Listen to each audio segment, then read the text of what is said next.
Melissa Scott's trail cameras might contain clues about the disappearance of Lilly and Jack Sullivan. RCMP asked her for days of footage as the investigation into the missing children approaches the 3-week mark.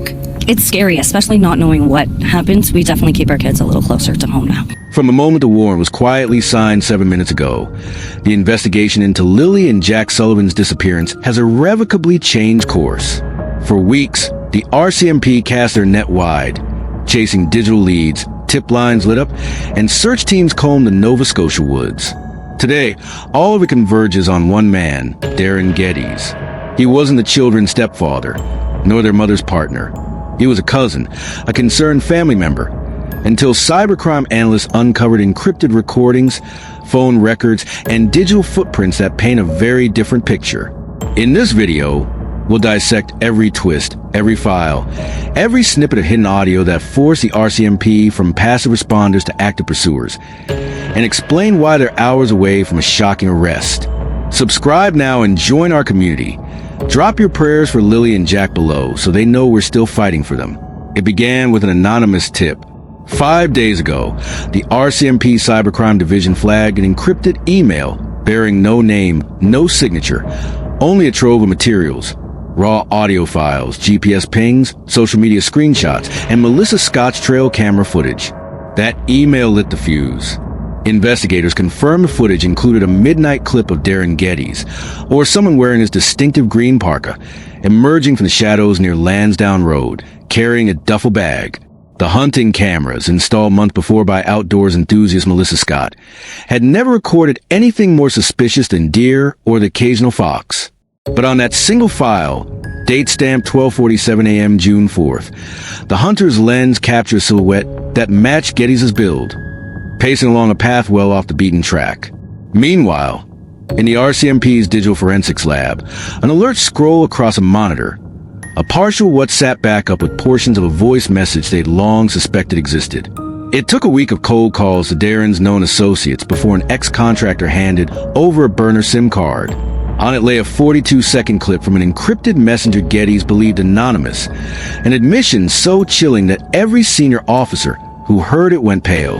In the clip, Darin speaks in measured tones. Once they vanish, it goes quiet, too quiet. No hint of panic, no plea for help. Only a calculated observation that seemed to savor the children's disappearance. At the same time, cell tower data quietly leaked to the RCMP placed Gettys not in Alberta, as he claimed he'd been on business, but parked on a side road off Nova Scotia Route 348 for over 45 minutes that same night.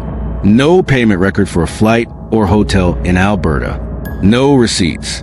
Nothing but silence and a GPS signature that matched the location of those final trail camera frames.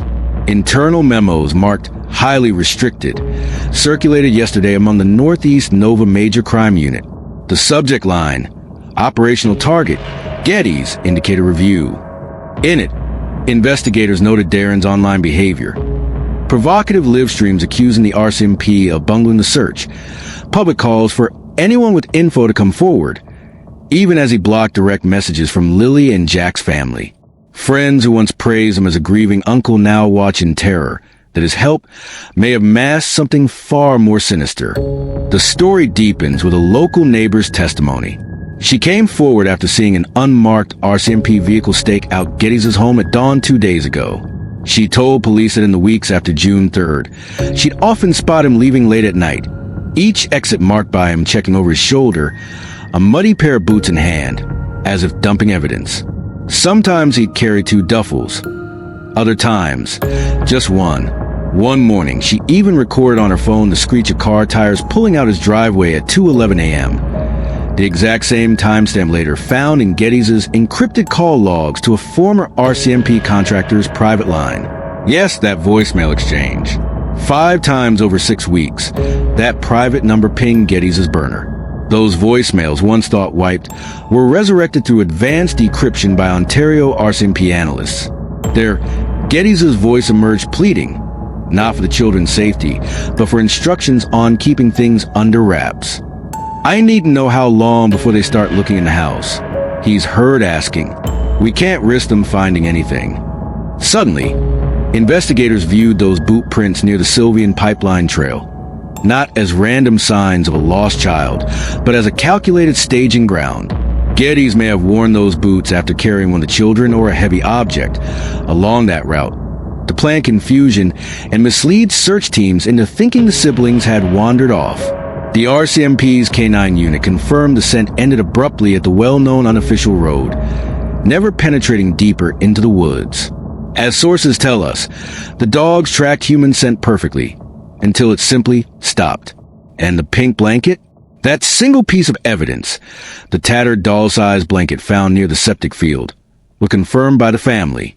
But forensic tests revealed its fibers had traces of diesel and soil from a construction site 2 towns over. Gettys once volunteered at that very site during hurricane cleanup last fall. That same site, investigators now believe, became the secret transfer point. A parked van, maybe a flatbed truck idle night, everything hidden under cover darkness. Today, the RCMP have convened a hearing before a provincial judge to ratify the arrest warrant. Under Section 139 of the Criminal Code, obstruction of justice, they plan to charge Darin Geddes with knowingly misdirecting investigators, fabricating evidence, and potentially criminal conspiracy. The Crown will argue that by controlling the narrative, he obstructed critical early leads that might have saved Lilly and Jack. Those 800-plus investigation tasks, those thousands of video files, and the hundreds of tips, all wasted precious hours, while Gettys allegedly used the same digital channels to bury the truth, pivoting suspicion away from himself.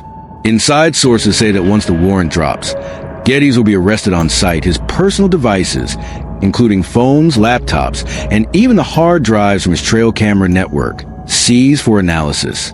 The RCMP will then have a chance to map his entire digital footprint. Search histories, deleted chat logs, and the final puzzle pieces, GPS coordinates from his car's telematics.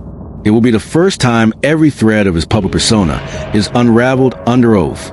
But let's not lose sight of the real victims. As this legal storm closes in on Darin Geddes, Lilly and Jack remain missing. 2 children whose lives vanish into thin air. Their families hold on to the slightest glimmer of hope that justice will free the way to the truth. And perhaps, in that truth, the children will finally be found, alive or gone, but no longer lost to silence and secrets. This case is a stark reminder that sometimes the loudest voice is the most dangerous distraction. Social media warriors and live stream sleuths can shine a light, but they can also cast shadows that conceal the darkest deeds.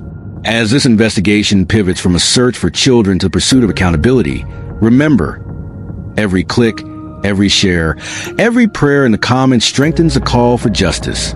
Stay with us. Subscribe if you haven't already. Share this video to keep the pressure on, and leave your prayers and support for Lilly and Jack below. We'll continue to follow this breaking arrest, because when the world watches, the truth has nowhere to hide.